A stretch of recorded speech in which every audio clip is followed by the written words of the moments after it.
Dito sa pagkita-kita namin ay halos di kami makilala ni Mana Lorenza. Sa tagal pa naman ng panahon na hindi kami nagkita-kita. So ngayon, ito na at nagkita-kita na rin kami sa wakas. At ako'y napalingon, nakita ko ang bahay kubo na to, na nandyan pala nakatira ang aming pinsan, na siyang bunso naman ng pinsan namin na si Mana Lorenza. Paamon. Ha? Kinumusta siya. Kilala ka Paamon? Lina ko na kilala mo. Lina. Baagon man. Oh. Nainanim kagwapuhan. Aray God. Aray God. Ano na tay? Ano yung kagwapuhan niya? Musta na? Okay, gadla. At ito nga guys, sabi niya okay lang daw siya. At ngayon nga ay habang kami nagkikwento, ikinuwento niya sa amin na ito daw na kubo ay pinaayos ng kanyang ate Dangdang na nasa ibang bansa. Ito nga guys, sa aming pagkikwentuhan, sinabi niya na dapat daw ay tanggalin na lang itong dingding ng bahay niya kasi natutuluan daw tuwing umuulan. Pero sabi niya sa amin, mabuti na lang din na mayroong dingding dahil ito ay nakakapagbihis siya. At ito nga Kadara guys, ko mga bado ha. Bado. Ay, pag di na mo aliwat, itong masulputla. Mga spotting ko ng mga bado. Ayun nga, nakita lang. Okay, para sumimba ka. Para sumimba ka, tatagan ko yung sulot pa kanya ko. Kita adala tamatsyo, nakasiring. Ayaw na, pag pumunta na kay. Kailangan magpurta ko sa... Tapos igupod ko akon anak nga, parag arot ba si maarutan ka. Parot ka. Ha? Di gudwan mo yun. yung sinabi ko na papagupitan namin Ano? siya, bigla niyang sinagot. Iisip Uda. ko ni tatay Adan. Okay na Kay na. ano? Parata ko ini.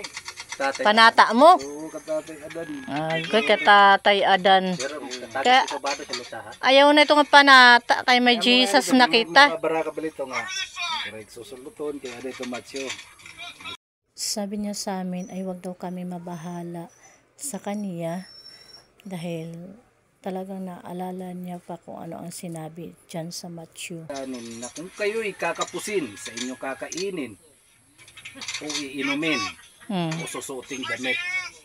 Nakakalito matsyo. Masdan niyo ang mga ibon sa parang. Hindi Ayun sila na. nagtatrabaho o nagtatanim o maaniman. Nag-iimpok Pero sa hindi sila pinapabayaan ng Diyos. Subalit, Pag-Tagalog. pinapakain sila ng ating Ama nasa langit. Kasi ito didagin, papakuan ito mga tagapagpahayag itong Biblia. Memorize Ito pa susuluton. talaga. Sige, magkakaunong ka kinadlaw-adlaw basta may nampuong ka. Hindi ka man ada nga Araw lang ito. di ka man ada nga ngalimot pa kan Jesus. Mahal na mahal ko iya.